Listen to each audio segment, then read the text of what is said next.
Salut à toi et bienvenue sur ma chaîne YouTube. Je suis chez Camdem et aujourd'hui on va voir les chiffres de LinkedIn en Afrique de l'Ouest pour 2024. Mais avant de commencer ma vidéo, si tu n'es pas encore abonné à ma chaîne, je te suggère de le faire et d'activer la cloche de notification pour ne louper aucune de mes vidéos comme celle-ci autour des chiffres des réseaux sociaux sur le continent africain. Tu es prêt pour ce classement des 5 pays de l'Afrique de l'Ouest? C'est parti. On va directement à la cinquième position pour découvrir le Bénin. Le Bénin qui a environ 500 000 utilisateurs de LinkedIn dans son pays. Pour être exact, 480 000 utilisateurs. Ce sont des chiffres fournis chaque année par We Are Social et Meltwater sur l'usage complet des réseaux sociaux et d'Internet dans le monde entier.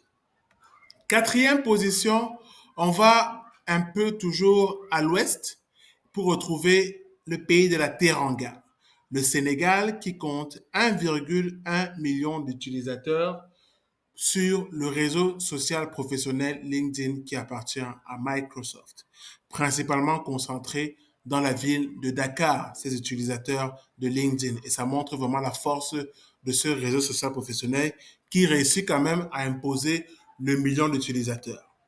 Troisième position, dans le top 3, pour retrouver la Côte d'Ivoire. La Côte d'Ivoire qui compte juste 200 000 utilisateurs en plus par rapport au Sénégal. Donc vraiment, les deux pays sont un peu au coude à coude en termes de chiffres des LinkedIn en Afrique de l'Ouest pour 2024. La Côte d'Ivoire compte effectivement 1,3 million d'utilisateurs pour janvier 2024.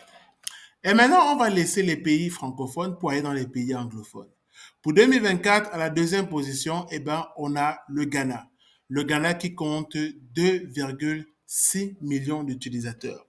Et ça montre un petit écart déjà avec la Côte d'Ivoire de 1,3 million d'utilisateurs. Donc clairement, le Ghana double le chiffre de la Côte d'Ivoire sur LinkedIn pour janvier 2024. Mais bon, ça c'est pour le Ghana parce que le numéro 1, le leader, est loin devant.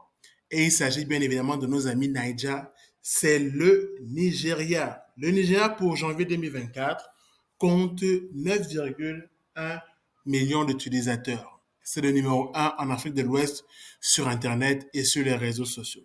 Donc voilà, si tu as aimé la vidéo, dis-le moi en commentaire, lâche un pouce, abonne-toi si ce n'est pas encore le cas. Et on se retrouve très vite pour une autre vidéo comme celle-ci autour des chiffres des réseaux sociaux en Afrique. À très bientôt. Jojo Camdem est un social media expert. Ce jour, celui qui a bâti sa réputation sur le community management nous partage les secrets de ce métier qui gère l'image, la réputation des personnalités sur la toile. Il est l'invité de la semaine.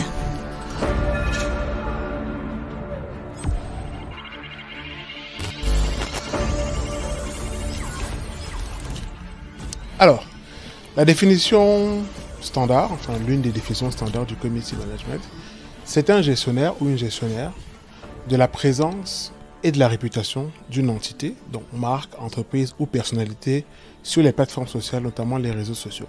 Mais on peut également englober la partie blog, la partie forum. Donc c'est vraiment la personne qui va définir une stratégie parce qu'il y a également le social media manager. Mais dans un contexte camerounais, lorsque vous êtes community manager, vous êtes également social media manager parce que vous devez aussi monter la stratégie d'une entreprise et l'implémenter. Parce que techniquement, c'est le social media manager qui fait la stratégie et le community manager qui l'implémente. Mais au Cameroun, vous devez faire les deux. Donc clairement, vous allez créer la stratégie, l'implémenter et aussi veiller à la e-réputation. Parce que c'est un aspect aussi que beaucoup de community managers oublient. Ils pensent généralement à animer une communauté, mais il faut surtout veiller à la bonne réputation de l'entité qu'on gère sur les réseaux sociaux.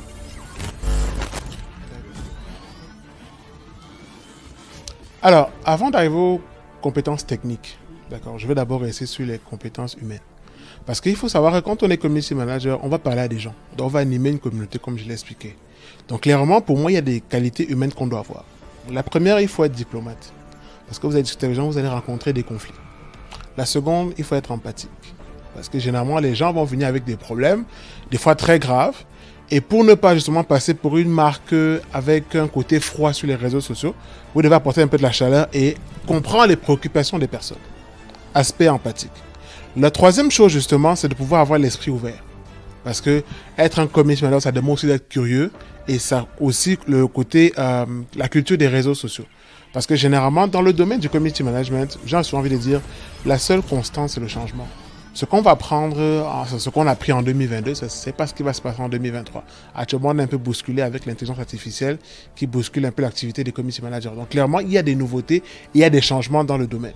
Maintenant, les compétences techniques, il faut déjà savoir écrire pour le web.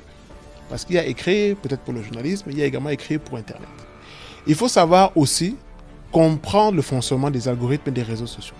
Parce que chaque réseau social, Facebook, Instagram, Twitter, TikTok, a une manière différente de fonctionner. Et en tant que community manager, vous devez savoir justement comment ça fonctionne pour pouvoir alimenter les contenus d'une entité sur chacun de ces réseaux sociaux, mais aussi pouvoir conseiller à une entreprise où aller en fonction des objectifs qu'elle va atteindre.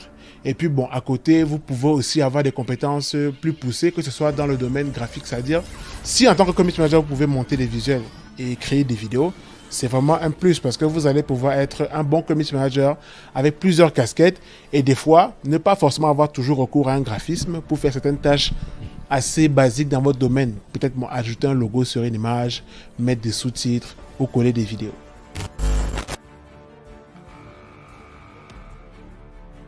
Alors restreindre, moi je ne pense pas. Je pense qu'il faut réguler. C'est vrai que si on reprend encore le cas de TikTok, beaucoup de pays actuellement sont en train d'interdire l'application, mais sur les appareils des membres d'administration publique comme les gouvernements. Parce qu'il y a cette histoire d'espionnage ou de la chip. Mais bon, moi je pense qu'il faut plus réguler en fait. Ça veut dire que s'il y a une application qu'on estime peut-être dangereuse pour la jeunesse, les adolescents surtout, on peut se dire que de telle heure à telle heure ça ne passe pas. Parce qu'on sait que généralement les jeunes, c'est plus dans la soirée, la nuit qui sont addictifs et surtout qu'on a du mal des fois à se détacher du téléphone la nuit. Or là, on peut interdire ou du moins on peut restreindre l'application, peut-être de 22h à 6h, comme on le fait dans certains pays. On peut également pousser les gens à mieux s'informer à travers davantage de créateurs de contenu qui seront mis en avant. Parce qu'il faut savoir aussi que lorsqu'on va demander aux Camerounais est-ce que tu connais 5 influenceurs ou 5 créateurs de contenu qui te proposent du contenu utile, ils auront du mal à citer ces 5 personnes.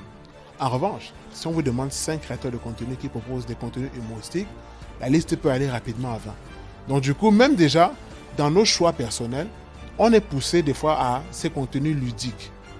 Mais on peut aussi, du moins les autorités, que ce soit même les réseaux sociaux, pousser davantage ces contenus utiles, des créateurs de contenu qui proposent des contenus éducatifs.